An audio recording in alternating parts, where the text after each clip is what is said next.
What's up, roadies? Long time no see. Like many of you, I could probably use a shave and a haircut, but 2020's been a rough one, hasn't it? At the beginning of the year, I injured my dang clutch and foot and couldn't drive for a couple of weeks, and then there's the global pandemic and the near economic collapse and the total cancellation of this year's auto show season. I don't think I've ever been this happy to see a year in my rearview, but looking back, at the very least, I had some pretty sweet rides to keep me sane. And it's that time of year, being the end and all, for us to look back at my 5 favorite rides of 2020. Now, this isn't an exhaustive list of the best cars that came out this year. In fact, it's pretty subjective, as you'll learn in a bit. But of the 50 or 60 cars I drove this year, these are my 5 favorites. Now, last year, the Mercedes E63 AMG S sedan made the top of my list as the numero uno best car I drove in 2019. The only way it could have been better is if it were a wagon. Well, this year the entire E-Class lineup is updated, and in my driveway I found a 2021 Mercedes AMG E63 S wagon. Ask and ye shall receive. Now the E63 is powered by the same 4-liter bi-turbo V8 as before, and its 603 horsepower and 627 pound-feet of torque are just as chef's kiss delicious as they were last year. The exhaust note is just as intoxicating, and the handling has been revised a little bit. Oh, it's still just as sharp as before when you're ripping around your favorite back road in Sport Plus, but around town it's a lot more comfortable, which is saying a lot because the E63 was already a very comfortable, very easy to live with machine. Now the entire E-Class lineup has been updated with MBUX tech, which is nice, and the interior has been revised and is looking sharp. The exterior design is streamlined and more aggressive with new front and rear fascia, and I think that it looks really nice, especially in this wagon configuration. The wagon, by the way, is much more practical, I think, than the sedan because it's got a lot more space inside for hauling people and hauling cargo, and no compromises to actually haul an ass. The E63 wagon is half Grand Tourer, half workhorse, half track toy, and 150% awesome. If money were no option, this would definitely be my do-it-all daily driver. Either that or the Audi RS6 Avant, but I haven't been tossed the keys to that particular model just yet. Ball's in your court, Audi.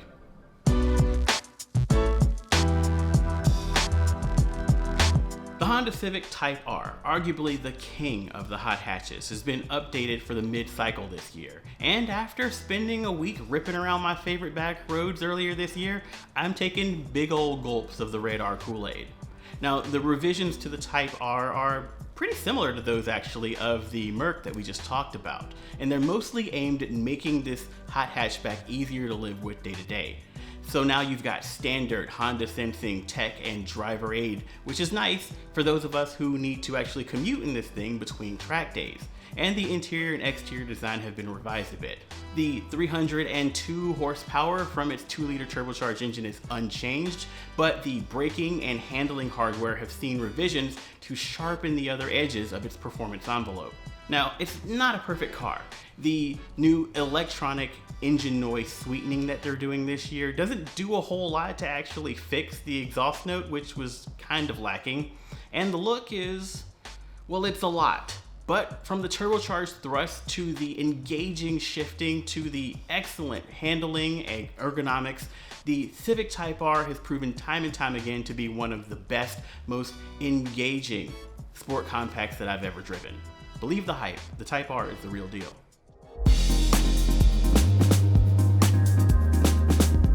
The Genesis G80 is a relative newcomer, and in fairness, I haven't spent nearly as much time behind the wheel with this as I have with the other members of this list, but holy cow, Genesis is on a tear, and this luxury sedan has made a heck of a first impression. Or should I say, second impression. The first impression was the exterior design, which I didn't love at first, but it's growing on me. There's no way around it, that's a whole lot of grille, but fortune favors the bold, and I'd rather excitedly discuss a controversial design than to ignore yet another boring sedan that looks like the rest of them. Overall, I think I'm picking up what Genesis is putting down with the design, and I think it's a nice fit for the turbocharged performance from its 2 engine options, and it's very smart and very engaging handling.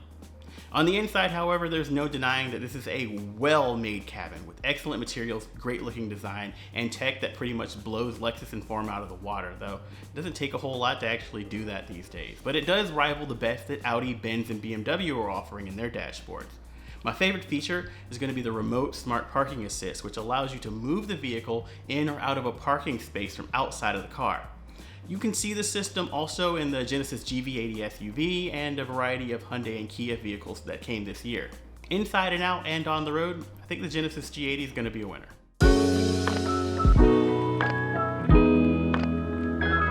Now, I'm just as surprised as you are to see the 2021 Chevy Trailblazer RS on this list, and that's because I don't really think it's the best compact SUV in its class or the best value for your buck.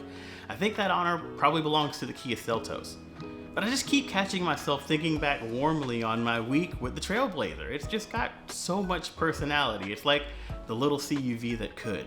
Now, its 155 horsepower upgraded 1.3 liter turbocharged engine is not fast by any stretch of the imagination, but it is peppy and it feels good around town. It's an engine that excels at low speeds, especially when paired with a 9-speed automatic and all-wheel drive. At the very least, it's an upgrade over the standard engine with the CVT, which sucks all of the fun out of this little SUV. Now inside, the cabin makes good use of inexpensive, some would consider cheap materials, and it looks and feels pretty good for the money. The dashboard tech is as good or better than most of what you'll find in this class, and I think that there are some pretty smart features scattered around the interior. My favorite is going to be the fold flat front passenger seat that allows this tiny tyke to transform into a cargo titan when you need to move big things like shelves, although you do need to shuffle your passengers around a little bit to accommodate. Now this is a bit of a case of rooting for the underdog, I know, but this isn't an objective list, as I said, of the best cars of this year. It's a list of my favorites, so don't at me. Or do. Sometimes I like a good internet fight.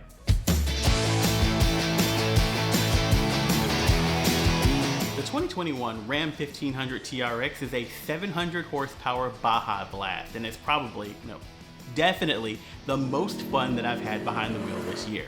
The differences between this and a regular 1500 start in the engine bay, where you'll find the 6.2 liter supercharged V8 from the Challenger Hellcat.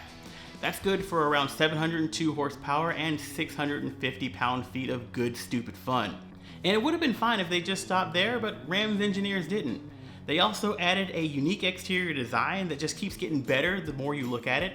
They loaded the TRX up with tech, and they gave it a unique intake that allows it to breathe the sand and dust of the desert with ease, as well as ford up to 32 inches of water. It's also packing one of the most advanced adaptive suspensions that you'll find on a production pickup truck today, balancing amazing off-road handling with 13 inches of travel.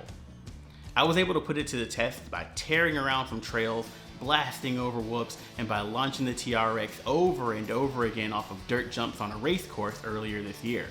Now looking back at the photos, I'm guessing my longest jump was like 3.5 truck lengths. That's like 60 feet, and it landed so smoothly.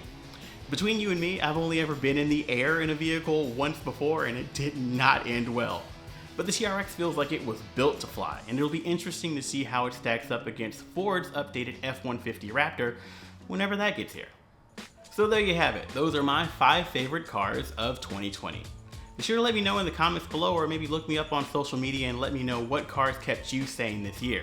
Or, as you'll probably do, just nitpick my list. I welcome that as well. But before you leave, make sure you're subscribed. My boy old Craig Cole and the indomitable Emmy Hall also have their own top 5 cars of 2020 lists coming right up. And while I don't know what they've picked just yet, I do know that you won't want to miss it.